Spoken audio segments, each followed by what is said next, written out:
आज चाहिँ यहाँहरूमाझ मैले अत्यन्तै हजुरहरूलाई काम लाग्ने कथा लिएर आएको छु।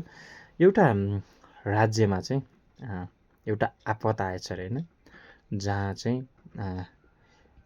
यो जुन उसको राज्यमा चाहिँ कसैले आक्रमण गर्दैछ है भन्ने सूचना पाएछ।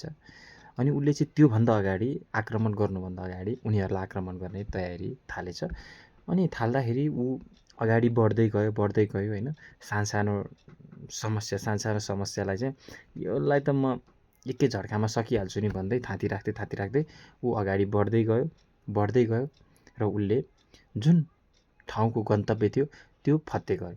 तर फर्किने क्रममा जुन चाहिँ सानो समस्या भनेर छोडेको चाहिँ यति ठुलो समस्या भयङ्कर रूप देखियो रे कि उसले केही गर्न सकेन। हो, उसले सानो भनेर छोडेको त्यो भयङ्कर भयो। लडाइँ गर्यो, उसले लडाइँ गर्यो सकेन, ऊ त्यहीँनिर गुम्सेर अन्त्य भयो।